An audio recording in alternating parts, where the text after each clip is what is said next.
The lawyer's voice echoed through the conference room like a death sentence. My son Marcus sat across from me, fingers drumming on the mahogany table, that smirk playing on his lips. The same smirk his father used to wear when he thought he'd won. I watched the manila envelope slide across the polished wood, and something in my chest tightened. 37 years of marriage, reduced to paper and ink. Marcus leaned back in his leather chair, crossing his arms like he owned the world. Maybe he thought he did. The lawyer cleared his throat, adjusted his glasses, and I caught the flicker of something in his eyes. Pity, maybe, or was it anticipation? My hands trembled as I reached for the envelope, and Marcus laughed. Actually laughed. That sound cut deeper than any knife ever could. My name is Catherine Wells, and for 37 years I believed I knew what love looked like. I met Jonathan Wells when I was 23, fresh out of college with a teaching degree and dreams bigger than the sky. He was 30, already climbing the corporate ladder at his father's real estate firm, wearing confidence like a second skin. He swept me off my feet with roses and promises, late-night conversations about the future we'd build together. We married within a year. Everyone said we were perfect. The photographs never lie, do they? Me in my white dress, him in his tailored suit, both of us smiling like we'd discovered the secret to happiness. I gave up my teaching career when Marcus was born, Jonathan insisted. He wanted me home, raising our son, building the foundation of our family. I thought that's what love looked like. Sacrifice. Compromise. Putting everyone else first. Jonathan's business exploded over the years. What started as a modest real estate firm became an empire, $92 million. That's what he built while I packed school lunches, attended PTA meetings, and waited for him to come home from business trips that grew longer with each passing year. I never complained. I smiled at charity galas, hosted dinner parties for his business partners, played the role of the devoted wife.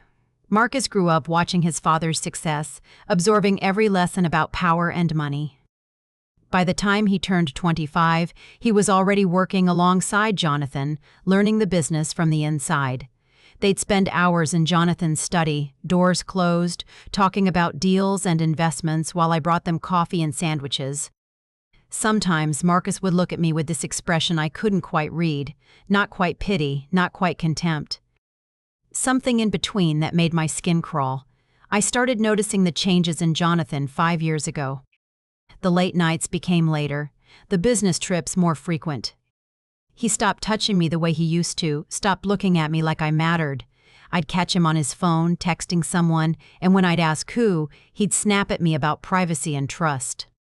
I told myself it was stress. The business was growing. He was tired. All the excuses a woman tells herself when she's afraid to face the truth. Then came the diagnosis. Stage 2 breast cancer. I remember sitting in that doctor's office, the fluorescent lights humming overhead, feeling like the floor had opened beneath me. I called Jonathan immediately. He was in a meeting. Could it wait? I said yes because that's what I always did. I waited. Always waiting. When I finally told him that night, he patched my hand and said we'd get through it. But his eyes were already somewhere else, calculating something I couldn't see. The chemotherapy was brutal. My hair fell out in clumps. I'd find it on my pillow, in the shower drain, tangled in my hairbrush. Marcus visited once during those 6 months of treatment. Once. He stood in the doorway of my bedroom, uncomfortable in his expensive suit, and asked if I needed anything.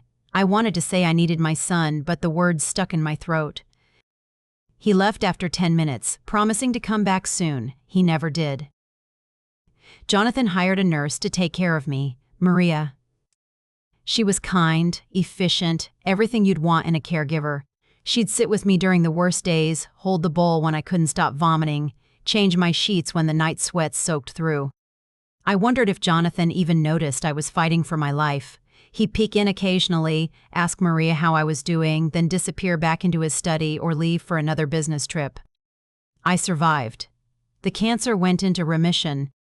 I lost my hair, but found something else. Clarity, maybe. Or just exhaustion. When I finally felt strong enough to leave my bedroom, to rejoin the world, I realized how small my world had become. The house felt like a mausoleum. Jonathan felt like a stranger. And Marcus, my son, the baby I'd carried and nurtured and loved with everything in me, looked at me like I was already dead. 6 months after my last chemotherapy session, Jonathan started acting different. More attentive, almost. He'd ask about my day, suggest we go out for dinner, touch my shoulder when he passed me in the hallway. I wanted to believe he'd realized how close he'd come to losing me. I wanted to believe love could survive everything we'd been through. But there was something calculated in his kindness, something rehearsed that made my stomach turn. Marcus started coming around more too. Sunday dinners became regular again. He'd sit at our dining table, the one I'd picked out 20 years ago, and talk about the business with his father like I wasn't even there. Sometimes he'd glance at me, and I'd catch that look again, the one that said he was waiting for something.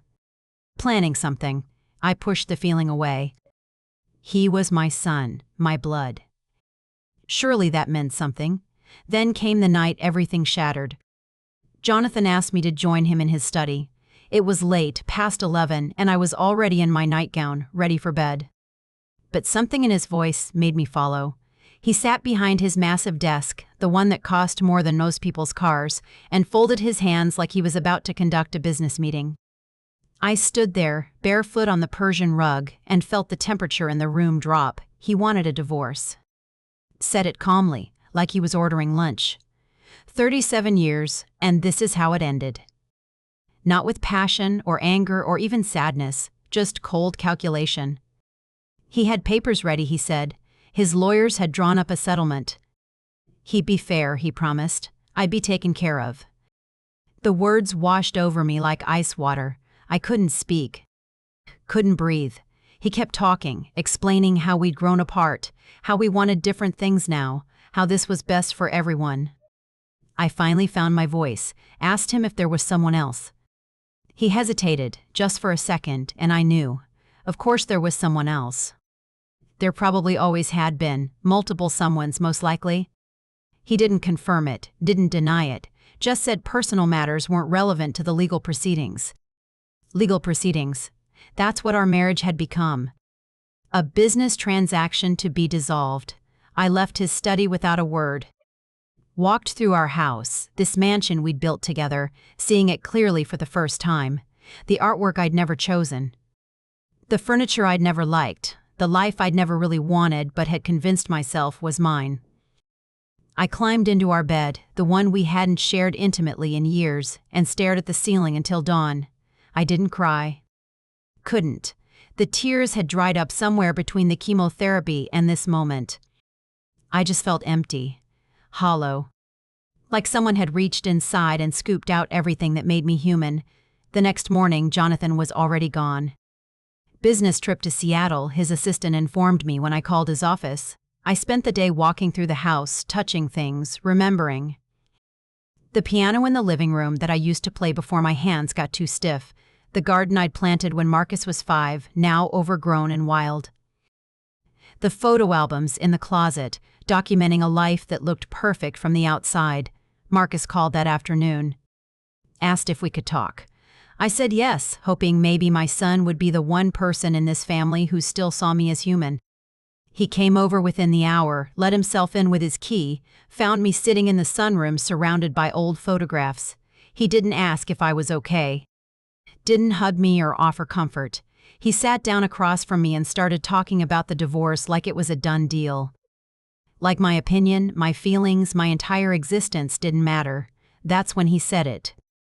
The words that changed everything. He told me not to expect much from the settlement.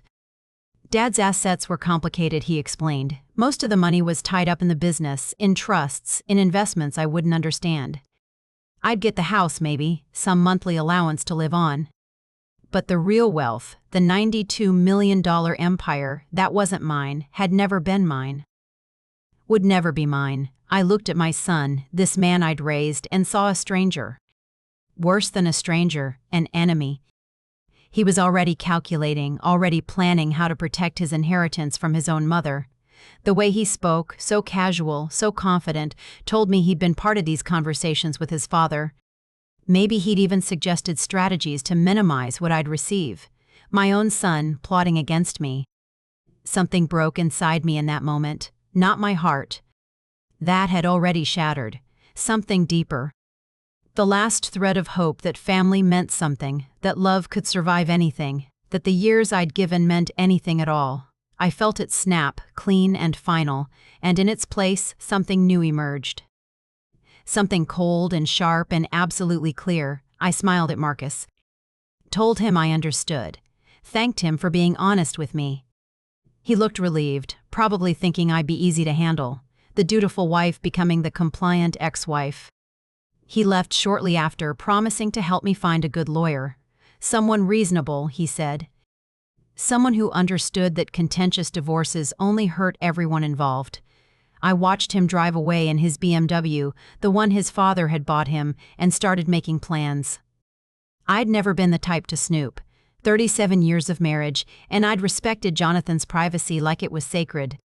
His study was his domain, his files were his business. I'd been trained, conditioned to stay in my lane, but that training died with my marriage. 2 days after Marcus's visit, I walked into Jonathan's study with a crowbar and a determination that surprised even me. The desk was locked, but locks are just suggestions when you're angry enough. The wood splintered easier than I expected. Inside, I found files. So many files. Legal documents, financial statements, contracts dating back years. I spread them across the desk, the floor, every surface, and started reading. I'd been a teacher once. I knew how to research, how to analyze, how to put pieces together. This was just another puzzle. One that would reveal my husband's secrets. The offshore accounts were the first surprise. Millions hidden in banks I'd never heard of, in countries I couldn't pronounce. Money that never appeared on the tax returns I'd signed without reading. Jonathan had been systematically moving assets for years, building a fortress of wealth that existed outside our marriage, outside American law, outside my reach. The dates told a story. It started small, 10 years ago, then accelerated. The biggest transfers happened during my cancer treatment. I felt sick. Not the chemotherapy sick, but something worse, soul sick. While I was fighting for my life, my husband was plotting his escape. Every business trip, every late night at the office, every distracted conversation had been cover for this. He'd been building his exit strategy while I'd been too weak to notice. The betrayal cut so deep I had to stop reading, had to breathe, had to remember why I was doing this. The second file was worse. Prenuptial agreement. Except we'd never signed a prenuptial agreement, I remembered clearly. I'd offered, actually, before the wedding. Told Jonathan I didn't care about his money, that we should protect what he'd built before we met. He'd refused. Said prenups were for people who didn't believe in forever. Said our love was stronger than paper contracts. I'd believed him. God, I believed every word. But here it was. Dated 3 weeks before our wedding. Signed with my signature. Or what looked like my signature. I held it up to the light, studied the loops and curves. It was good. Very good. But it wasn't mine. The C's in Catherine was wrong. I always made it with a flourish, a little artistic touch from my teaching days. This C's was plain, functional, forged. Jonathan had faked my signature on a prenuptial agreement and hidden it for 37 years, waiting. Knowing that someday he'd use it to escape this marriage with his fortune intact. I wondered if his lawyers knew. They had to, right? You don't hide a document like this unless everyone involved knows it's fraudulent. This wasn't just betrayal. This was conspiracy. Premeditated theft of the life I'd earned. The third file made me laugh. Actually laugh? A sound that echoed through the empty study like breaking glass. Life insurance. Multiple policies, all on me. Totaling $15 million. Beneficiary, Jonathan Wells. I checked the dates. Most were taken out during my cancer treatment. A few right after my diagnosis. My loving husband had been betting on my death. Hedging his bets. If I survived, he'd divorce me and use the forged prenup. If I died, he'd collect $15 million and play the grieving widower. I sat on the floor surrounded by evidence of my husband's betrayal and felt something shift inside me. The sadness evaporated. The hurt transformed into something sharp and useful. Rage. Pure, focused, crystalline rage. Jonathan thought he was smart, thought he'd covered every angle. But he'd made one critical mistake. He'd underestimated the woman who'd stood beside him for 37 years. The woman who'd sacrificed everything. The woman who had nothing left to lose.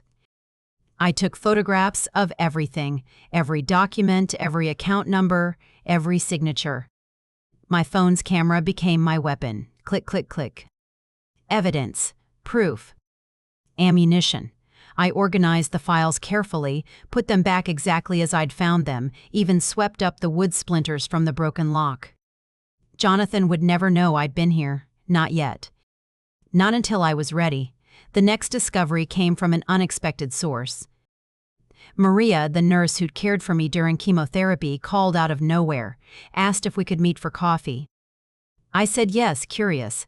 We met at a small cafe downtown, away from my neighborhood, away from anyone who might know us.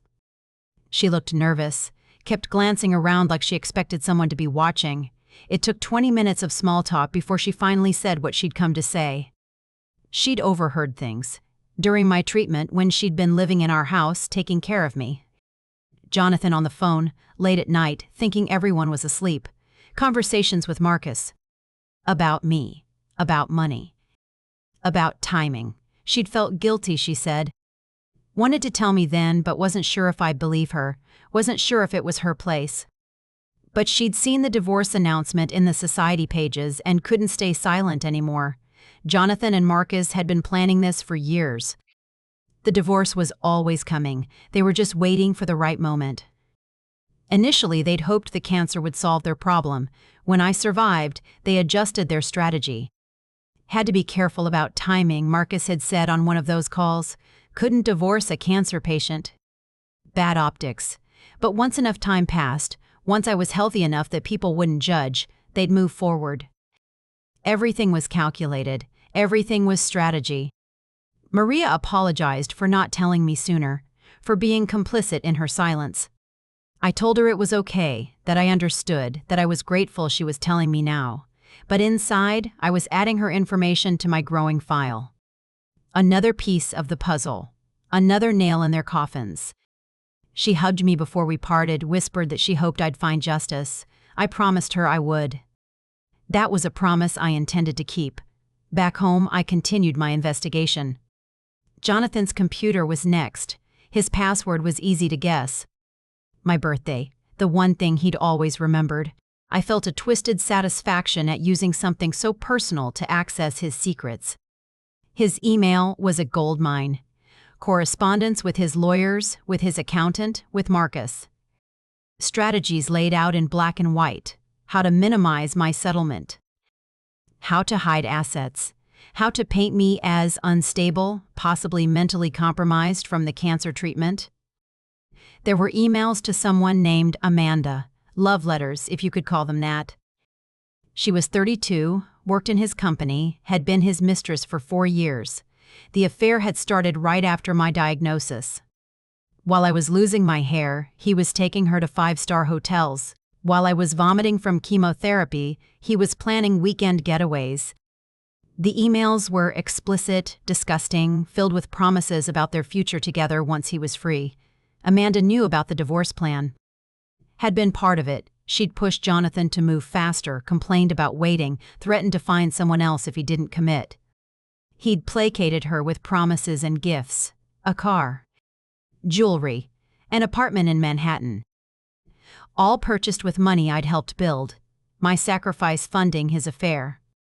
The irony was almost poetic. I found emails about Marcus too.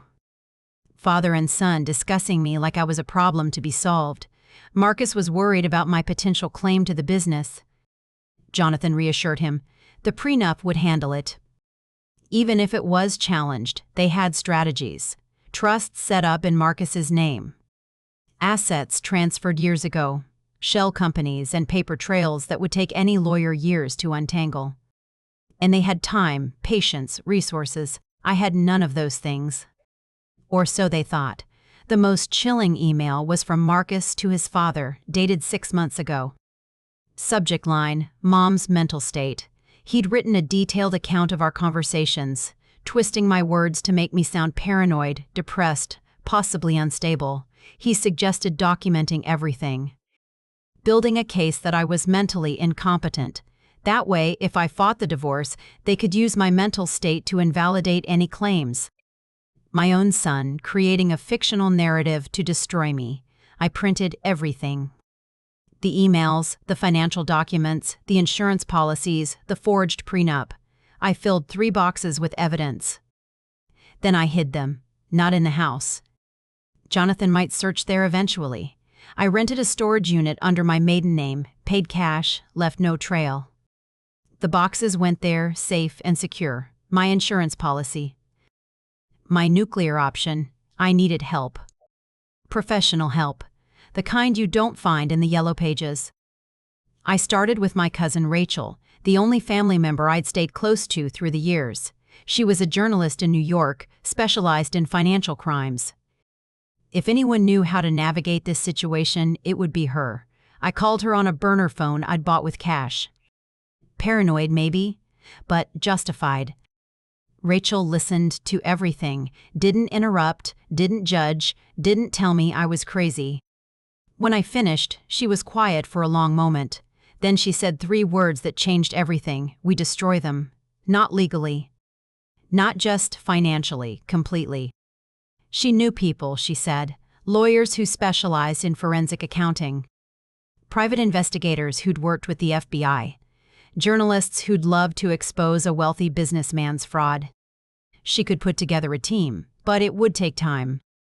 And I had to be patient, had to play the part of the compliant wife while we built the case. I met her team in a law office in Manhattan. 3 people. First was Diana Morrison, a divorce lawyer with a reputation for scorched earth tactics. She was 50, sharp as a knife, dressed like she'd just left a funeral. She reviewed my evidence with the detachment of a surgeon. The forged prenup made her smile. Not a happy smile, a predatory smile. This, she said, was leverage, major leverage. Forgery, fraud, potential criminal charges. We could destroy Jonathan with this alone. But she wanted more, wanted to bleed him dry. I liked her immediately. Second was Robert Chin, forensic accountant. Young, maybe 35, but with eyes that looked much older. He'd worked for the IRS before going private. He took one look at Jonathan's offshore accounts and started laughing. Said it was amateur hour. The money was hidden, sure, but not well, not by professional standards. He could trace it, recover it, expose it. The tax implications alone would bury Jonathan. We were talking years in prison if the IRS got involved, millions in penalties. Complete financial ruin. Third was the surprise. James Sullivan, private investigator, ex-FBI, specialized in electronic surveillance. He was maybe 60, looked like someone's grandfather, spoke with a soft Irish accent that made you trust him immediately. He explained what he could do. Phone taps, email monitoring, hidden cameras. All legal, he assured me. Or legal enough. He could document everything. Build a timeline. Catch Jonathan and Marcus in real time. Record conversations, meetings, transactions. Create a record so comprehensive that no court could ignore it. Diana laid out the strategy. Phase 1, play along. Sign nothing, agree to nothing, but appear compliant. Buy time. Phase 2, surveillance and documentation. Catch them in their lies. Phase 3, the forensic accounting. Trace every dollar, expose every secret. Phase 4, the reveal. Hit them all at once. Divorce court, criminal charges, IRS investigation, media exposure, leave nothing standing. She estimated 6 months, maybe 8. I had to be patient, had to be smart, had to trust the process. I agreed to everything. Signed their contracts, wrote the first check. It was expensive, $50,000 just to start. But I had money Jonathan didn't know about. A small inheritance from my grandmother, kept in a separate account, untouched for years. It was mine, clean. Traceable only to me. I'd use every penny if necessary. This wasn't about money anymore. This was about justice. About revenge. about making sure that Jonathan and Marcus understood exactly what they'd lost. The surveillance started immediately. James installed devices in my house while Jonathan was traveling. Tiny cameras, smaller than buttons, hidden in smoke detectors and light fixtures. Audio recording devices in Jonathan's study, the living room, even the master bedroom. Everything motion-activated, cloud-uploaded, completely undetectable. Within days, we had footage. Jonathan talking to his lawyers, Marcus visiting to discuss strategy. Amanda, the mistress, sneaking in through the back door during what she thought were secret visits. The audio recordings were gold. Jonathan and Marcus didn't hold back when they thought they were alone. They talked about me like I was already gone. Discussed how to handle the settlement, how to minimize costs, how to make sure I couldn't contest anything. Marcus joked about putting me in a home if I caused trouble. Jonathan laughed. Actually laughed. My son joking about institutionalizing his mother and his father finding it funny. Robert started his forensic work, following the money through layers of shell companies and offshore accounts. It took weeks, but he was thorough. Every transaction documented, every asset identified. The real number wasn't 92 million, it was closer to 130 million. Jonathan had been hiding even more than I'd thought, and 30% of it should have been reported as marital assets. Community property, half mine by law. We were talking about $40 million he'd tried to steal. Diana prepared the legal strategy. Multiple lawsuits, she explained. The divorce was just the beginning. We'd file for fraud, for forgery, for emotional distress, for misappropriation of marital assets. Each case building on the others, creating a web Jonathan couldn't escape. She'd file them simultaneously. Overwhelm his legal team. Force him to fight on multiple fronts. Drain his resources. Destroy his reputation. Rachel worked her journalism contacts. Found reporters interested in the story. Wealthy businessman defrauds dying wife. Son conspires against mother. It had all the elements of a great exposé. She had offers from 3 major publications, all waiting for the green light. The moment we filed the lawsuits, the stories would run.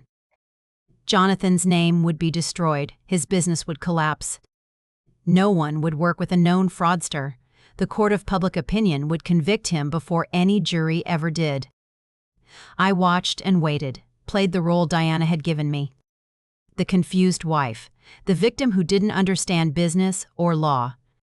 I met with Jonathan's lawyers, acted overwhelmed by their paperwork, asked simple questions. Signed nothing. Every meeting was recorded. Every conversation documented. I was building a case they couldn't see. Creating a trap they were walking into willingly.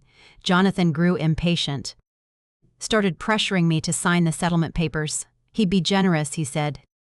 $2 million and the house. More than most women in my position would get. I should be grateful. I pretended to consider it. Asked for time to think. He granted it, probably feeling magnanimous. Probably thinking he'd won. I watched him celebrate with Amanda, recorded through the cameras James had installed. Champagne and kisses. Planning their future with money he thought he'd stolen. It would make great evidence in court. Marcus was worse. He started visiting regularly, playing the concerned son, telling me I should take the deal. That fighting would only hurt me, that courts were expensive and time-consuming. He was protecting me, he claimed, looking out for my best interests. I wanted to laugh in his face. Instead, I thanked him. Told him I appreciated his concern, let him think he'd convinced me. Meanwhile, James's recordings captured him on the phone with his father, bragging about manipulating me, about how easy I was to control. My own son, the evidence mounted. 6 months of surveillance, thousands of documents, hundreds of hours of recordings. Robert's forensic report was 300 pages. Diana's legal filings were ready. Rachel's journalists had their stories written. Everything was in place. We just needed the moment. The perfect time to strike. Diana suggested Jonathan's birthday. He was planning a party. Big celebration. All his business partners, his friends, his family, everyone who mattered to him. We'd serve him that day, in front of everyone. Maximum impact, maximum humiliation. I loved it. Then something unexpected happened. Something that changed everything. Jonathan had a heart attack. Massive, unexpected. He was at his office in the middle of a meeting when he collapsed. By the time the ambulance arrived, he was already gone. 59 years old, dead. Just like that, I got the call from his assistant. Sobbing, barely coherent. Saying words that didn't make sense. Hospital. Dead on arrival. So sorry for my loss. I hung up and sat in my kitchen staring at nothing. 6 months of planning. Gone. All the evidence, all the strategy, all the preparation. Pointless. You can't divorce a dead man. Can't sue him. Can't expose him. Death had given Jonathan the ultimate escape. The universe had delivered him from justice. I felt cheated. Robbed. Again. The rage that had sustained me for months had nowhere to go. Marcus called an hour later, crying. Actually crying. My son, who'd barely spoken to me in years, was sobbing on the phone. Dad was gone. He couldn't believe it. What were we going to do? I said the right things. Offered comfort, promised to be strong. But inside, I felt nothing, no grief. No sadness, just empty. And then something else. Curiosity. Because Marcus was about to inherit everything. Or so he thought. The funeral was huge, hundreds of people. Business partners, employees, friends, people I'd never met claiming they'd been close to Jonathan, everyone talking about what a great man he'd been. What a legacy he'd left. I stood beside Marcus, playing the grieving widow. Accepting condolences. Shaking hands. The performance of a lifetime. Amanda was there too. Sitting in the back. Crying. I wondered if anyone else knew who she was. What she'd been to my husband. I didn't care anymore. She could have him. What was left of him? The reading of the will happened a week later. Jonathan's lawyer, Robert Harrington, called us to his office, me and Marcus. He looked uncomfortable, kept adjusting his tie.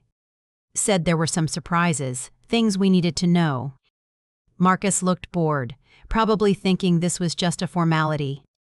That the will would confirm what he already knew, everything to him. The business, the money, the properties, all his. He was wrong. Robert opened the manila envelope. Started reading. I watched Marcus's face change as the words registered.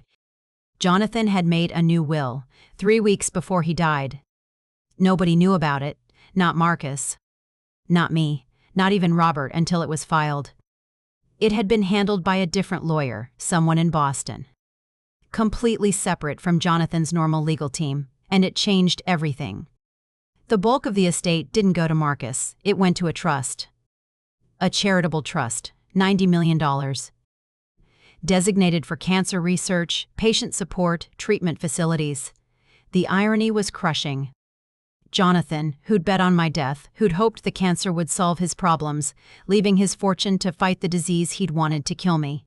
The will specified the Catherine Wells Cancer Foundation. Named after me, managed by trustees he'd selected. Marcus wasn't one of them. Marcus got $5 million. Just $5 million out of a $130 million estate. The houses, yes.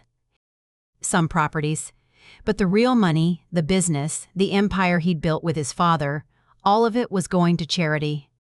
The will was specific. Marcus could continue running the company, but he wouldn't own it. It belonged to the trust. Profits would fund cancer research. Forever. Jonathan had essentially disinherited his own son.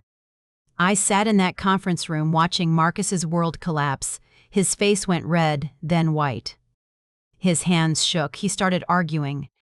Said the will was invalid, that Jonathan wasn't in his right mind, that someone had influenced him. Robert showed him the supporting documents. Medical evaluations, psychiatric assessments. Testimony from the lawyer who'd drawn up the will. Jonathan had been completely sound. Knew exactly what he was doing, had planned this deliberately. There was no basis for contest. Marcus turned to me, accused me, said I'd done this somehow. Manipulated Jonathan, used his guilt about my cancer against him. I looked at my son and saw a stranger, a man who'd plotted against his own mother, who'd joked about institutionalizing me, who'd celebrated what he thought was his victory over me. I said nothing, just looked at him until he looked away. Shame, finally. After everything, he felt shame. Then Robert read the next part, the part that made everything clear. There was more, a letter. From Jonathan, to be read aloud in front of both of us. Robert's hands shook as he opened it. I could see the handwriting. Jonathan's distinctive scrawl, his final words. His explanation, and suddenly I understood. Everything. The letter was addressed to Marcus. Started with an apology. Jonathan knew what they'd done. All of it. The planning. The plotting. The forged prenup. The hidden assets. He'd known from the beginning because he'd orchestrated it. But somewhere along the way, he'd changed his mind. The heart attack that killed him? It wasn't his first. He'd had a smaller one 6 months earlier. A warning. The doctors told him to change his lifestyle, to reduce stress, to get his affairs in order. He'd suddenly understood his own mortality, and in understanding that, he'd seen himself clearly. Seen what he'd become, what he'd done to me. The woman who'd loved him, who'd given him everything. Who'd fought cancer while he'd planned her destruction. He'd felt guilt. Real, crushing guilt. But it was too late to fix his marriage. Too late to make amends personally, so he'd done the only thing he could. He'd ensured justice through his death. The letter detailed everything. The forged prenup, the offshore accounts, the life insurance policies. He'd documented his own crimes. Left evidence that would protect me in any legal battle. But more than that, he'd changed his will. Made sure that the money would do good, would help people like me. Women fighting cancer, families destroyed by disease. The Catherine Wells Cancer Foundation wasn't just charity, it was his confession. His penance, his final apology to me. And Marcus. The letter to Marcus was brutal. Jonathan wrote that his son had disappointed him, that in teaching Marcus about money and power, he'd failed to teach him about character, about loyalty, about love. Marcus had become everything Jonathan feared in himself, had revealed the ugliest parts of their shared nature. The cruelty, the greed, the willingness to destroy family for personal gain. $5 million was more than Marcus deserved. It was a gift, a final chance to become something better than what he was. The room was silent when Robert finished reading. Marcus sat frozen. Face pale, breathing shallow. I think he was in shock. The father he'd idolized, who'd taught him everything, had rejected him. Disinherited him. Called him out publicly for his failures as a son and a human being. It was devastating, complete. The destruction Marcus had planned for me, his father had delivered to him instead. Robert turned to me. Said there was more, always more. The house was mine, free and clear. No mortgage, no claims against it, worth maybe $4 million. Plus Jonathan had left me $10 million, separate from the trust. My own money, for whatever I wanted, whatever I needed. The prenup was declared fraudulent in the will. Jonathan provided evidence, testimony. Everything needed to invalidate it. I was entitled to my full share of the community property. Another $20 million, $30 million total. I was wealthy, independently. Completely. Marcus stood up. Tried to leave. Robert stopped him. Said there was one more thing, a codicil. If Marcus contested the will, if he fought the trust, if he tried to interfere with the foundation in any way, he'd lose everything. The $5 million. The houses, his position at the company. Everything would go to the trust. Jonathan had anticipated his son's nature. Had built protections against it. Marcus was trapped. Except the crumbs. live with his father's final judgment, or fight and lose even that. I watched my son struggle with this reality. Saw him calculate, weigh his options, consider his choices. In that moment, I almost felt sorry for him. Almost. But then I remembered the recordings. His jokes about putting me in a home, his manipulation, his cruelty. My sympathy evaporated. He deserved this, every bit of it. His father's ultimate rejection, his legacy destroyed. His future reduced to $5 million and the knowledge that he'd been found wanting. Marcus left without a word to me. Just walked out. Robert looked uncomfortable. Asked if I was okay. I said yes. I was better than okay. I was free. Not just financially, emotionally. The man I'd loved had hurt me terribly, but in the end, he tried to make it right. The son I'd raised had betrayed me completely, but his father had delivered justice I never could have achieved alone. It wasn't the ending I'd planned, but it was better. So much better. The Catherine Wells Cancer Foundation launched 3 months after Jonathan's death. The board of trustees he'd selected were impressive, medical professionals, cancer survivors, financial experts, people who understood the mission, who believed in it. They asked me to be the public face, the spokesperson. I hesitated at first, didn't know if I could stand in front of cameras and talk about cancer, about my experience, about Jonathan's legacy. But then I realized, this was power. Real power, to help people, to change lives, to turn my pain into something meaningful. The foundation's first act was to fully fund a treatment facility, $10 million. State-of-the-art equipment, free care for patients who couldn't afford insurance. It opened in the hospital where I'd received my own treatment. I attended the ribbon cutting.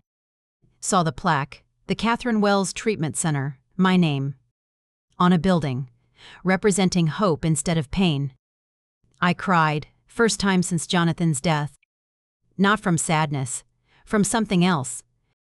Pride, maybe, or relief. Or just the release of years of held-back emotion. We funded research next. $5 million to 3 different universities. Studying treatment options, early detection methods, support systems for families. The scientists we worked with were passionate, brilliant. They showed me their work, explained it in terms I could understand. Made me feel like I was part of something important, contributing to science, to progress, to saving lives. Jonathan's money, tainted by his betrayal, was being cleaned, purified, transformed into something good. Patient support was next. Counseling services, support groups, financial assistance for families struggling with medical bills. I visited these programs personally, talked to patients, heard their stories. So many women like me, fighting cancer, fighting insurance companies, fighting to survive while life crumbled around them. But we were helping, making a difference. Giving them resources Jonathan had tried to deny me. The irony was beautiful. Perfect. Poetic.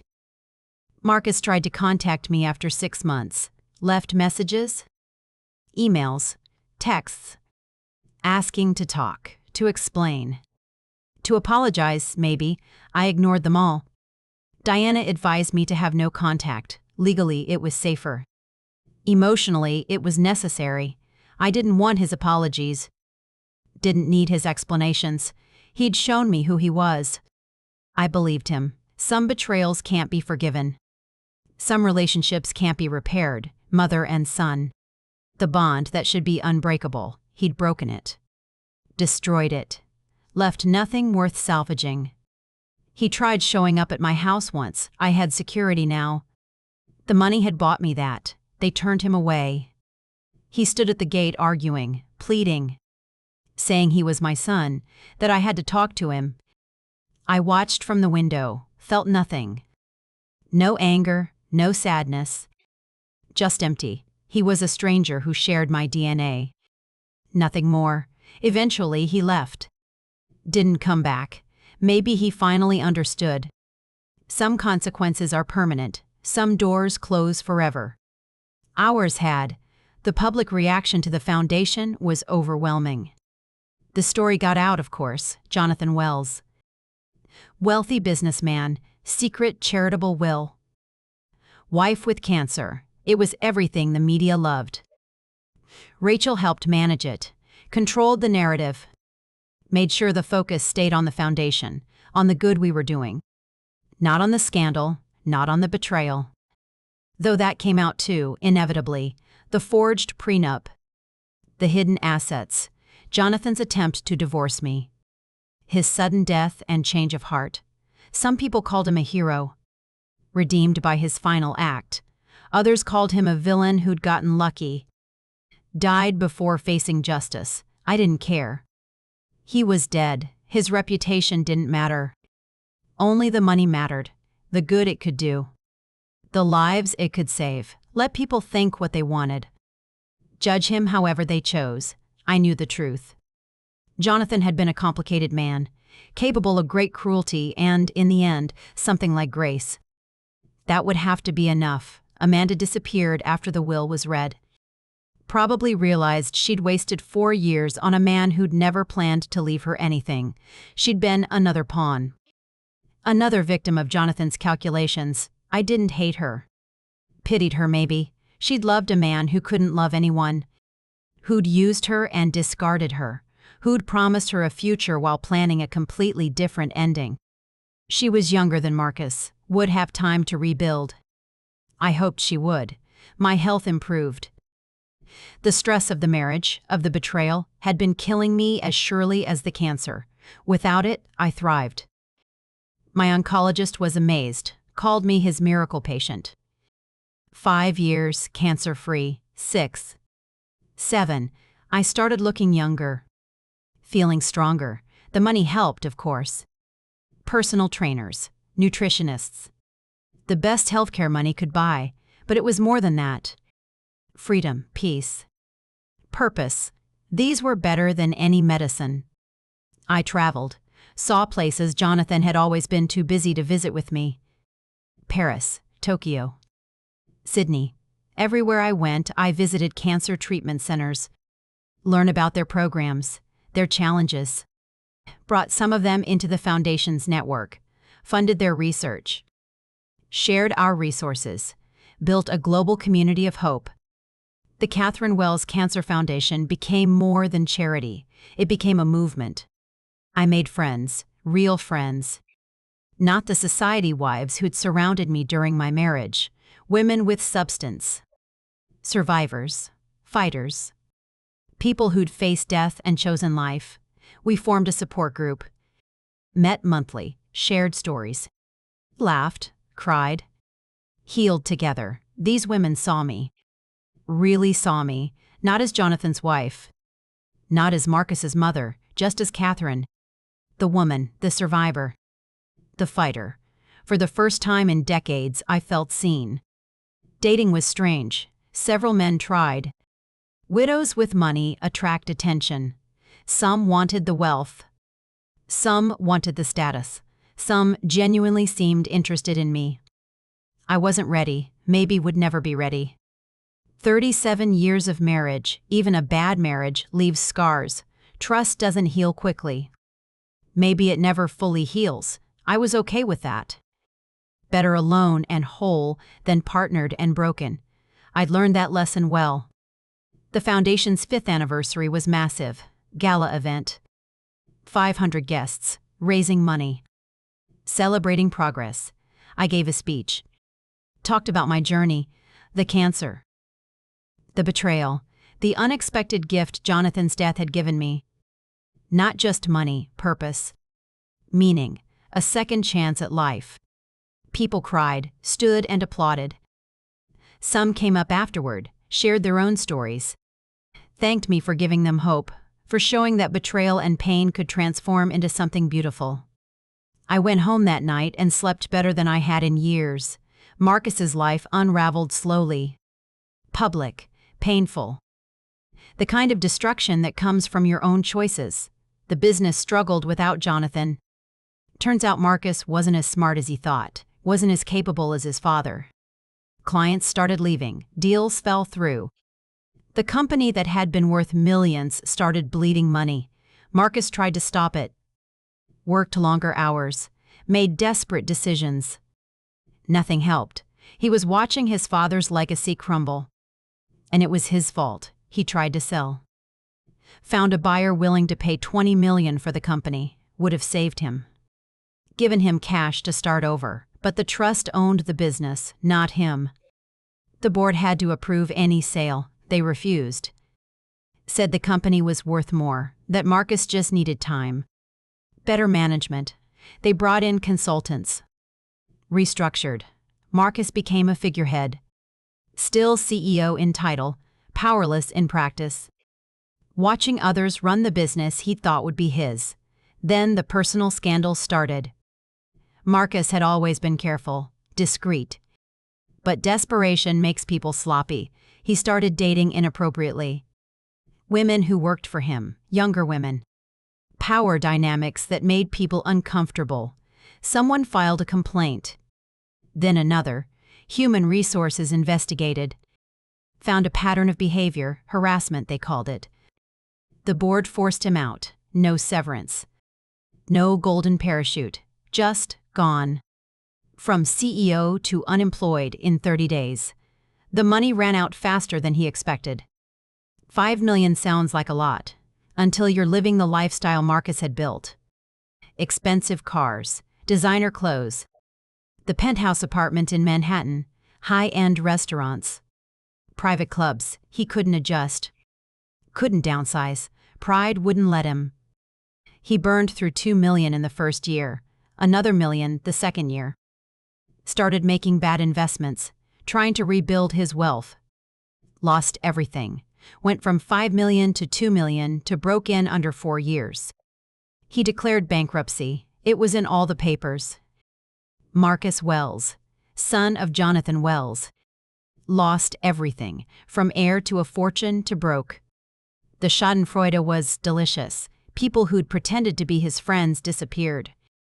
Business contacts stopped returning calls. He was toxic. Associated with failure, with scandal, with the kind of public collapse that makes everyone uncomfortable. He became invisible. Forgotten. Erased from the circles he'd once dominated. I heard he moved out of New York, went somewhere in the Midwest. Found work in sales. Nothing special. Nothing impressive, just ordinary.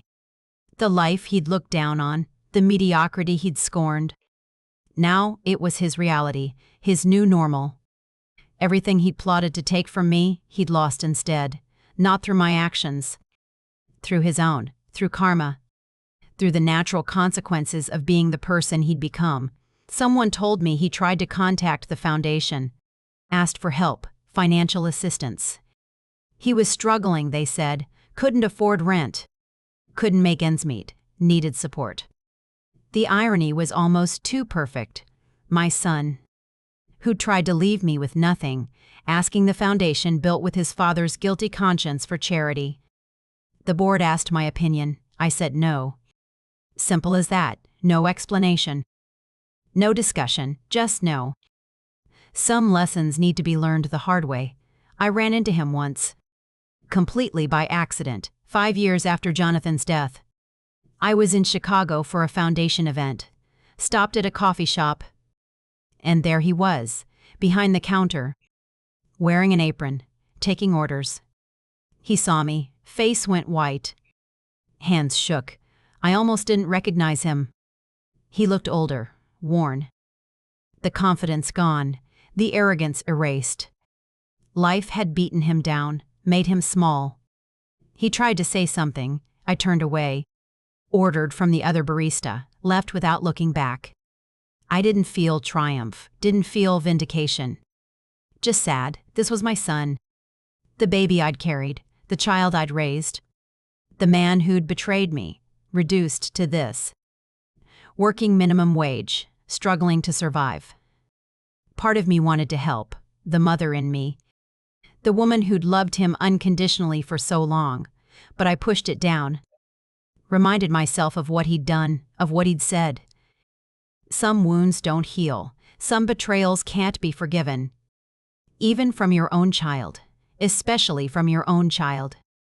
His situation got worse. Evicted from his apartment. Couldn't make rent. Started living in his car.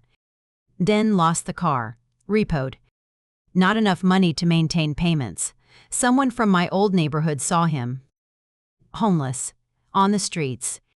Called me to let me know. Asked if I'd do something. I said no. She was shocked.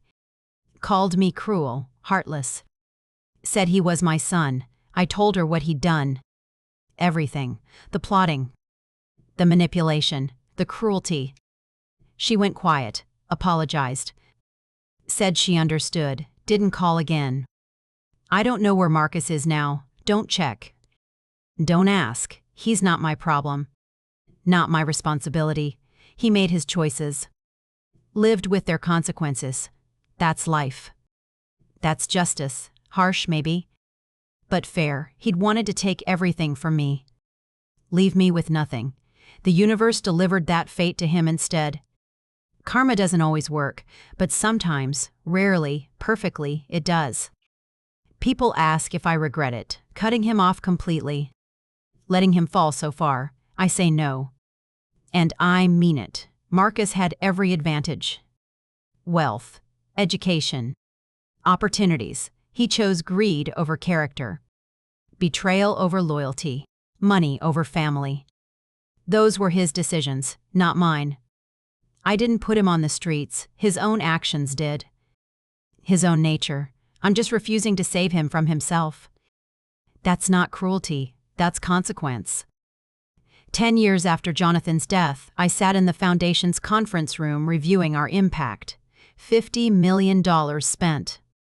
20,000 patients helped. 5 treatment centers built. 15 research projects funded. 3 medical breakthroughs that were saving lives. Real lives. Real people. The numbers were staggering. But more than numbers, there were stories. Letters from survivors. Families who'd been helped. Children who still had their mothers because of treatments we'd funded. That was the real impact. The real legacy. I thought about Jonathan. About who he'd been. The man I'd loved. The man who'd betrayed me. The man who'd tried to make amends. People wanted simple stories, villains and heroes. Black and white. But Jonathan was neither. He was human, flawed. Capable of terrible things and, in the end, something resembling redemption. His final act didn't erase his cruelty. But it transformed it into something useful, something good. That was complicated, uncomfortable. True, I thought about forgiveness. Whether I'd forgiven him. The answer was complicated. I'd let go of the anger, the hatred, the need for revenge, not because he deserved forgiveness, but because carrying that weight was destroying me. Forgiveness wasn't for him.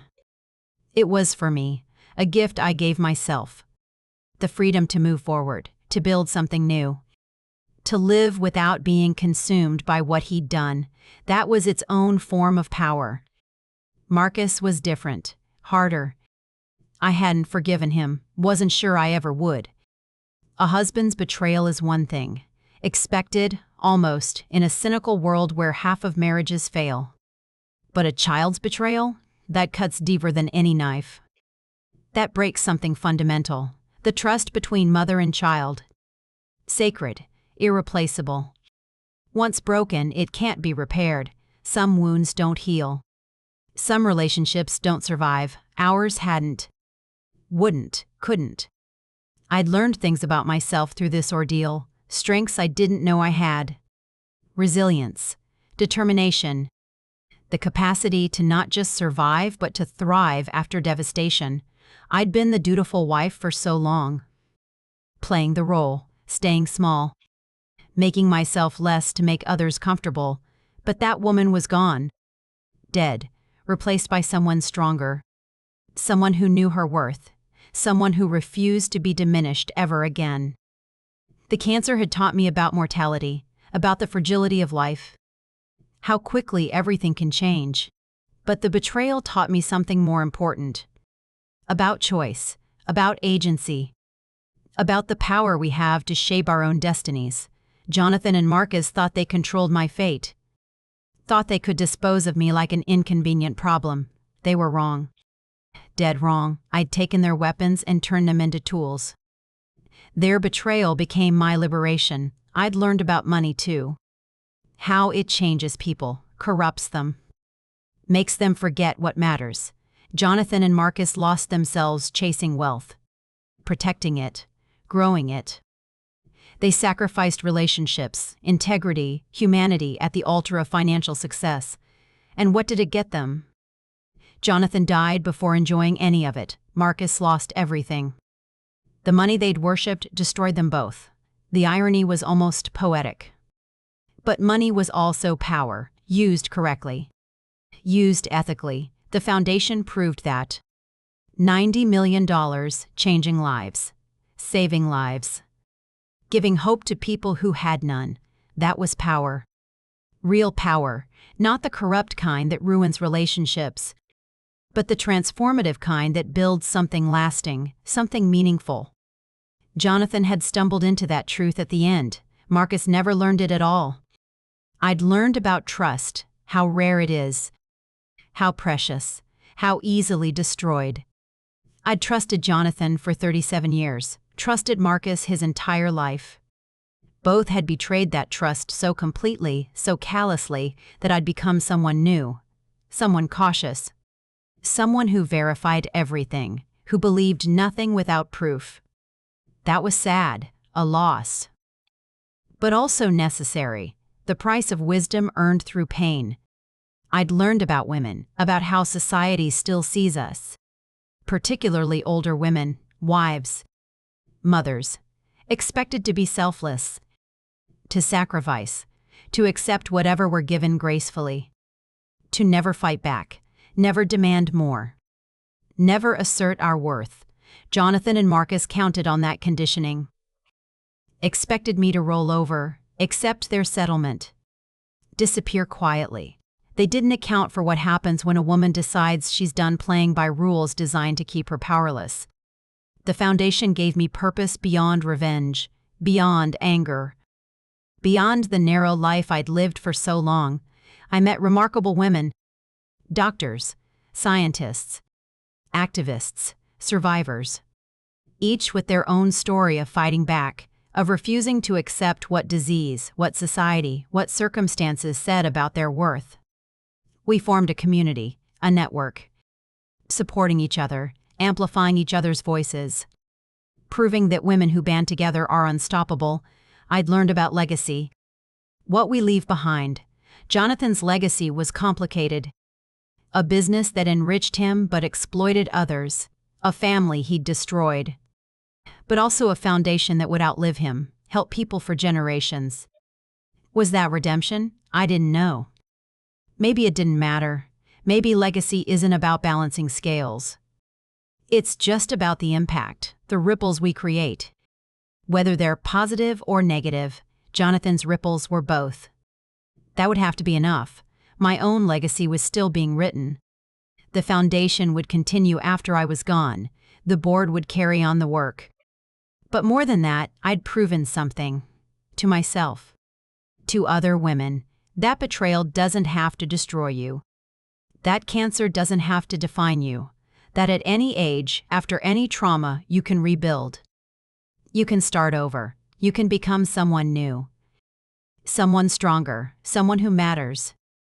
That was the story I wanted to tell. The lesson I wanted to leave. I thought about happiness, whether I'd found it. The answer was yes. Not the simple happiness I'd had in my 20s. The naive belief that love conquered everything, that family was forever. That faith in people's goodness was rewarded. I'd lost that happiness. It was gone, could never be reclaimed. But I'd found something else, deeper, more resilient, happiness that didn't depend on anyone else. That came from within, from purpose, from knowing my worth, from surviving and thriving. That kind of happiness couldn't be taken away. It was mine. Completely. Finally. 12 years after Jonathan's death, I received a letter. handwritten. Forwarded through the foundation, from Marcus. It was long, rambling. Part apology, part explanation, part plea. He'd found work, he wrote. Nothing special. Managed a small store. Made enough to get by. Rented a room. Had a simple life. But he was sober now.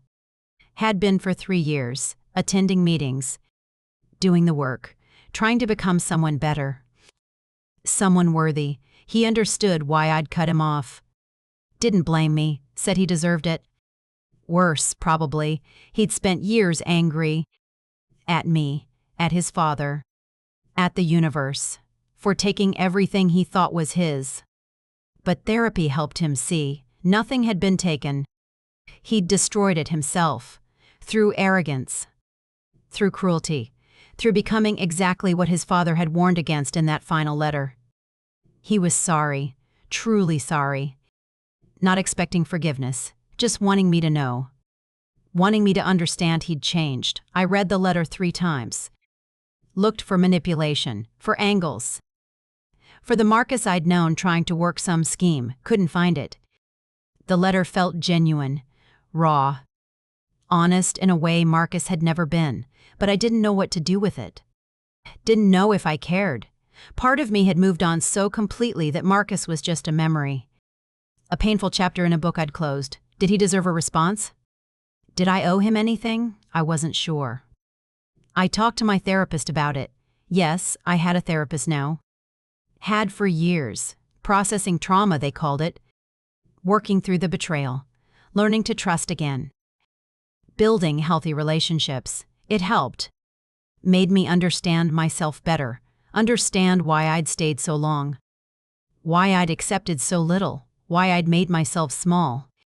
Therapy didn't erase the past, but it helped me make sense of it. Live with it. Move forward from it. My therapist asked what I wanted, not what Marcus deserved. Not what was right or wrong, what I wanted.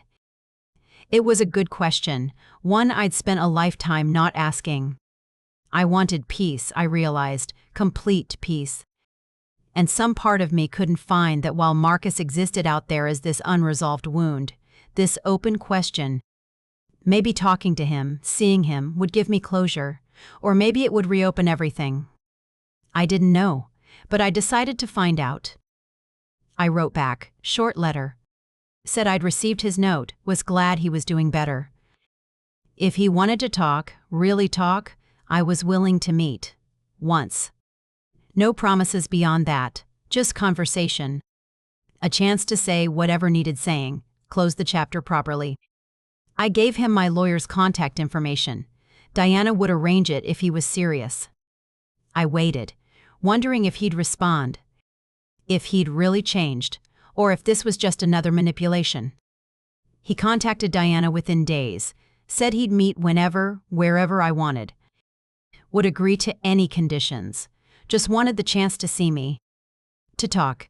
Diana arranged it. Coffee shop. Public. Neutral. She'd be there too. Protecting me. Making sure this wasn't a trap. Making sure I was safe. I appreciated that. Even after all these years, I needed someone watching my back. Trust, once destroyed, rebuilds slowly. If at all. The day came.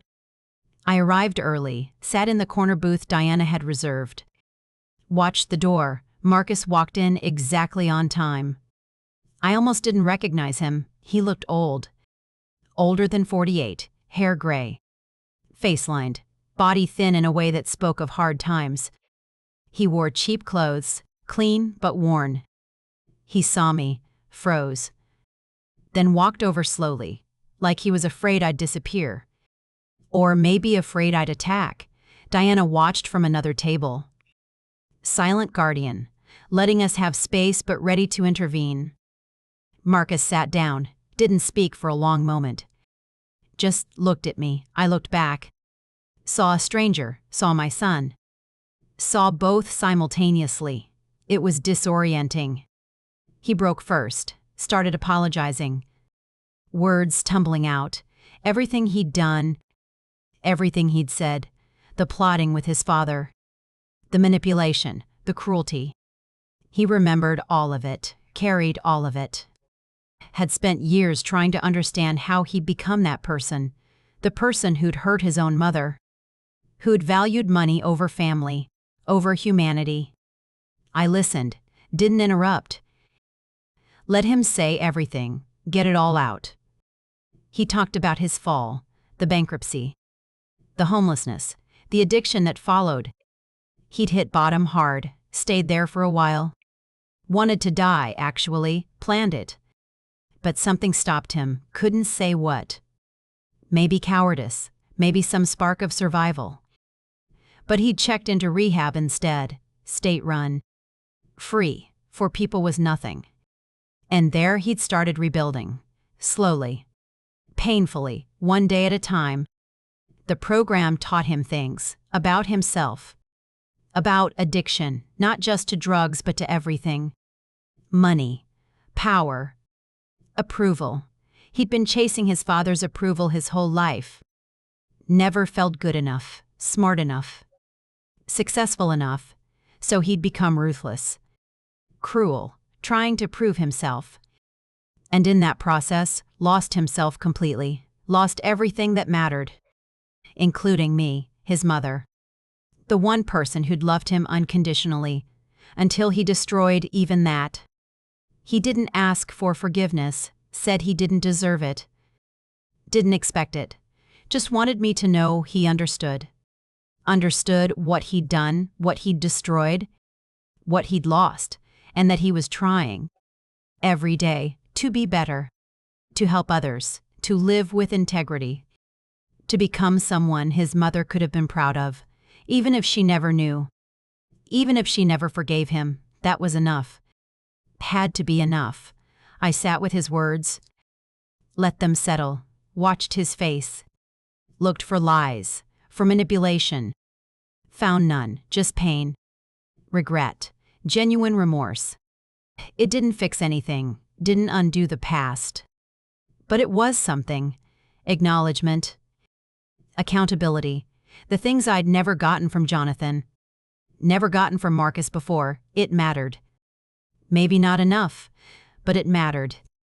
I told him my truth, that I'd spent years hating him, then years feeling nothing, that I'd built a life without him. A good life, a meaningful life.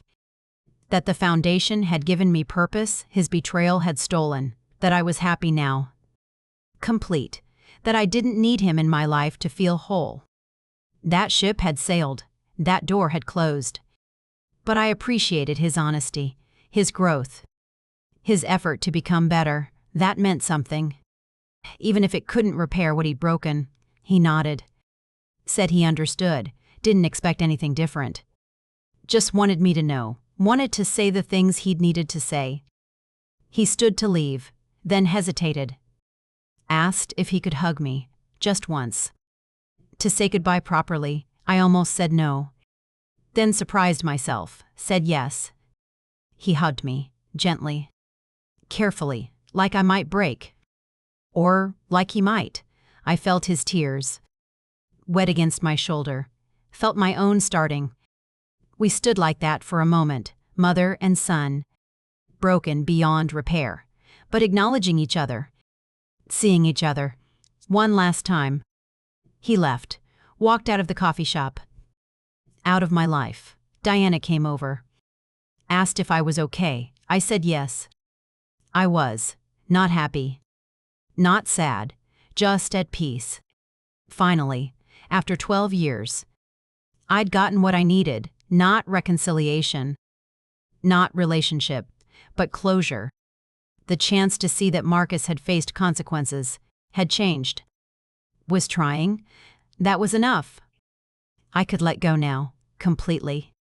Move forward without this weight, this unresolved pain. I was free. 15 years after Jonathan's death, the foundation celebrated a major milestone. 100,000 patients helped, 10 treatment centers, 30 research projects, contributions to 4 significant medical breakthroughs. The numbers were staggering. But more than numbers, we'd changed the conversation around cancer care. made treatment accessible to people who couldn't afford it, funded research that major pharmaceutical companies ignored because it wasn't profitable enough. We'd proven that private wealth could serve public good, that money could heal instead of harm. I was 75 years old, cancer-free for 20 years. Healthier than I'd been in decades. The foundation had become my life's work. My passion, my purpose. I traveled less now, let the younger board members handle the international work. But I stayed involved, attended every meeting, reviewed every grant, met with patients, heard their stories, reminded myself why this mattered. Why Jonathan's betrayal and death had been transformed into something meaningful. We'd expanded beyond cancer. Added programs for other diseases, heart disease, Alzheimer's, diabetes, conditions that devastated families, drained resources, destroyed lives. We couldn't solve everything. But we could help, could fund research, support patients, give hope. The Catherine Wells Foundation had grown beyond my wildest dreams, had become an institution, a movement, something that would outlive me. That was the greatest gift Jonathan's guilty conscience had given me. I'd written a book, published 2 years ago, title, Betrayed But Not Broken, Finding Purpose After Devastation. It detailed my story. Jonathan, Marcus, the cancer, the foundation, everything. I didn't hold back, didn't soften the ugly parts, told the truth as I'd lived it. The book became a bestseller, not because of me, because the story resonated. Women everywhere had experienced betrayal, had felt powerless, had wondered if they could survive, rebuild, thrive. My story showed them they could. That was powerful, important, worth sharing. The book tour was exhausting but rewarding. I spoke at bookstores, libraries, women's groups, cancer centers, met thousands of women, heard their stories. Some were surviving divorce, some fighting disease, some dealing with family betrayal, each story different, each pain unique. But the thread connecting them all was resilience, the human capacity to endure, to transform pain into purpose, to refuse to be broken by circumstances. These women inspired me, reminded me why telling my story mattered. Several women reached out after reading the book, said they'd left abusive marriages because of it, had found the courage to fight back, to demand more, to refuse to accept less than they deserved.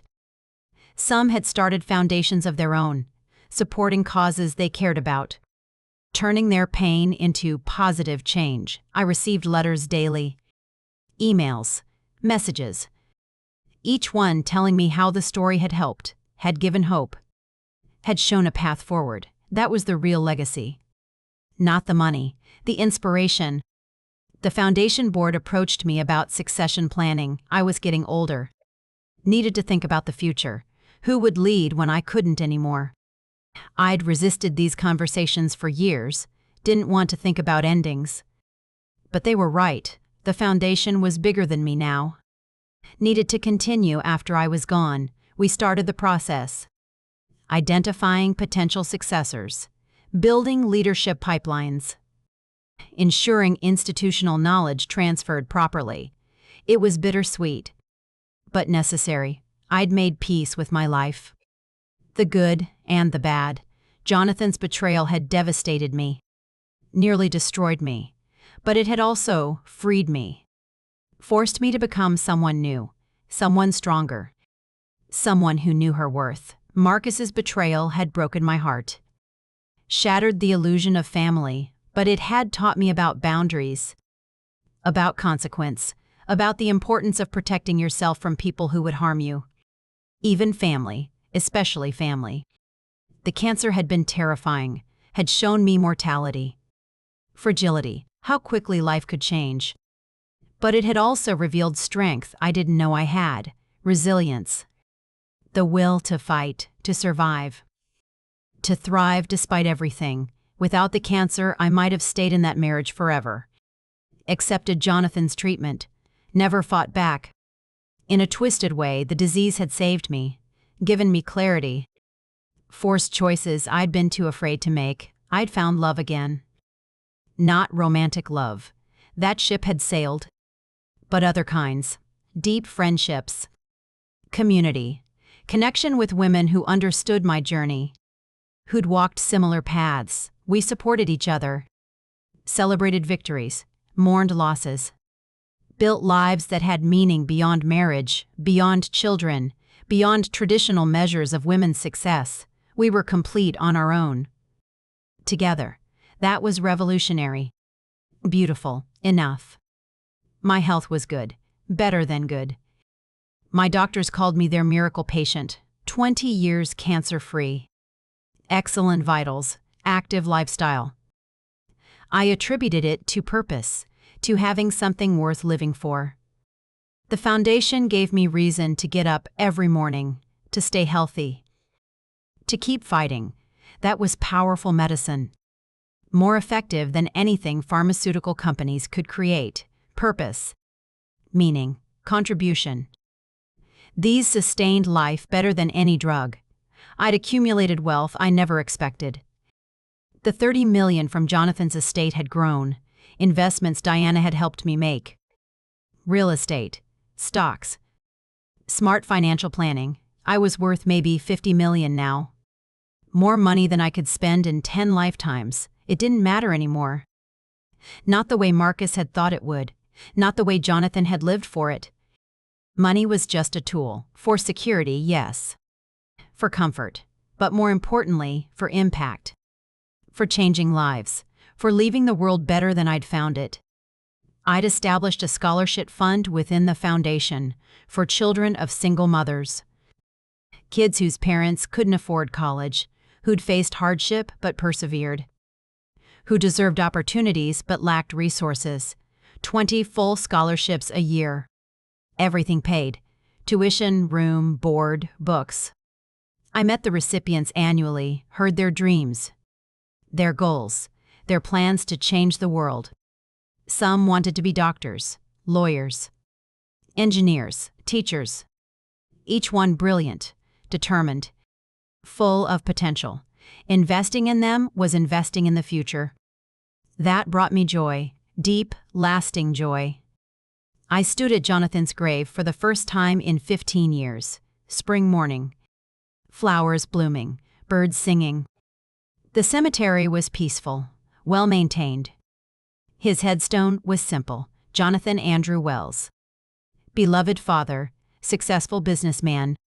The words rang hollow, incomplete. They didn't capture who he'd really been, the complexity, the contradictions, the cruelty and the attempted redemption. But graves never tell the full story. They're sanitized versions of complicated lives. I didn't come to forgive him. I'd already done that work. Come to make peace, to acknowledge what his death had given me. The foundation, the purpose. The transformation from victim to survivor to thriver. His guilty conscience had funded my rebirth. That irony wasn't lost on me. The man who tried to destroy me had, through his death, given me everything that mattered. Life works in mysterious ways, sometimes cruel, sometimes surprising, always complicated. Marcus wasn't buried here. Jonathan had purchased plots for both of them. Father and son, together in death as they'd been in life. But Marcus was still alive, somewhere. I didn't know where, didn't check. Our meeting 12 years ago had been enough. Closure. Nothing more. He'd lived with his consequences. I'd lived with mine. Our stories had diverged completely. Would never intersect again. That was right. Necessary. Some relationships can't survive betrayal. Shouldn't survive it. Ours was one. I thought about what I'd learned, the hard lessons. About marriage, about family, about trust. You can give someone your entire life and still mean nothing to them. You can sacrifice everything and receive no gratitude. You can love unconditionally and be betrayed absolutely. These are hard truths, painful truths, but important ones. They teach you to protect yourself, to maintain boundaries, to never lose yourself completely in someone else's story. I'd learned that wealth corrupts. Subtly, gradually, completely. It makes people forget their humanity, their connections. What truly matters. Jonathan and Marcus lost themselves chasing money, protecting it, growing it. They sacrificed relationships, integrity, decency, and for what? Jonathan died without enjoying it. Marcus lost it all. The money they'd worshipped had destroyed them both. Meanwhile, I'd used wealth as a tool. For good, for impact, for transformation. That was the difference. Not having money, but how you used it. What it made of you. I'd learned about resilience. Human resilience. The capacity to survive unthinkable pain. To rebuild after devastation. To transform trauma into purpose. I'd faced cancer, betrayal, divorce, loss. Each one could have destroyed me, should have destroyed me. But I survived, more than survived. Thrived, became someone new. Someone stronger, someone who understood her worth. That resilience was my superpower, the gift born from suffering. I wouldn't wish the pain on anyone, but I was grateful for the strength it revealed. I'd learned about women, about our collective power. The foundation connected me with thousands of women, each with her own story of survival, of fighting back, of refusing to accept what circumstances said about their worth. Together, we were unstoppable. We supported each other, amplified each other, proved that women who unite can change the world. That was revolutionary. That was the future. And I was proud to be part of it. I'd learned that revenge is empty. I'd planned elaborate revenge against Jonathan, months of preparation, legal strategies, media exposure, financial ruin. Then he died.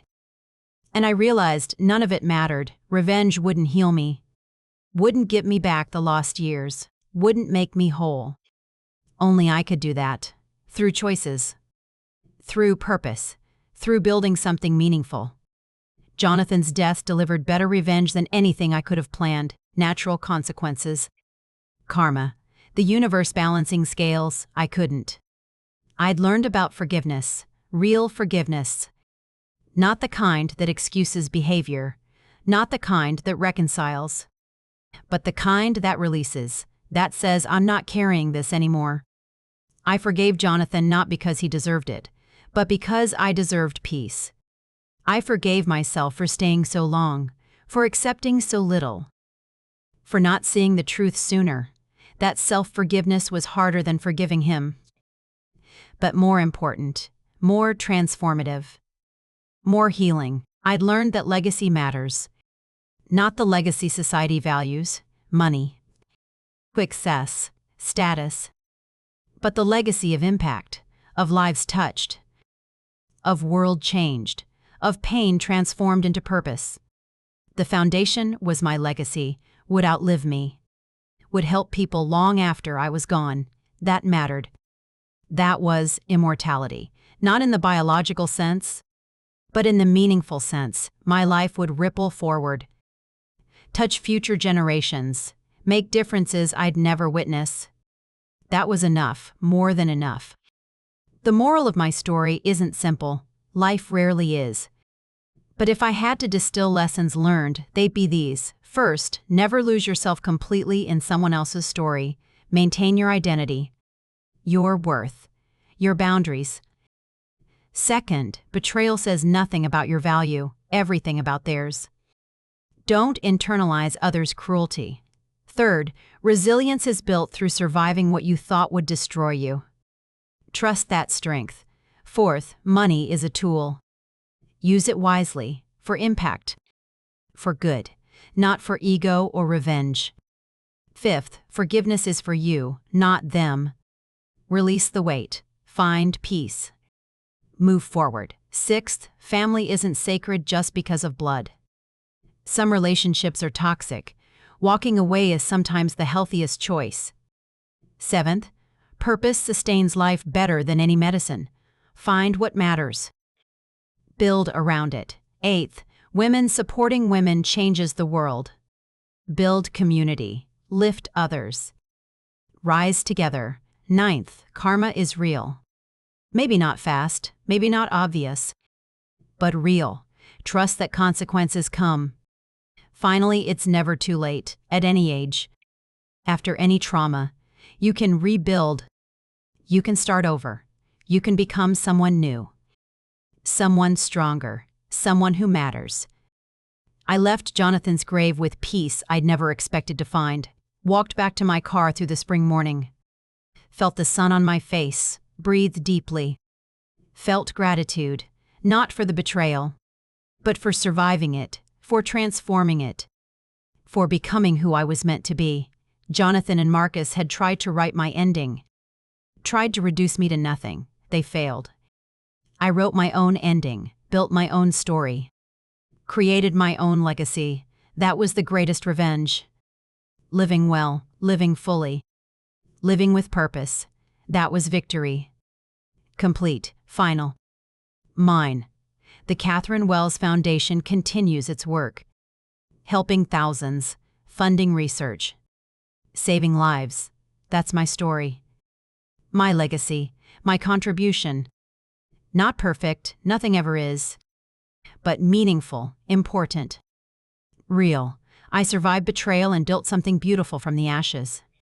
That's the message, the lesson, the truth I want others to know. You can too. Whatever you're facing, however deep the pain, however complete the betrayal, you can survive. You can rebuild. You can thrive. I'm proof, living proof. And if I can do it, so can you.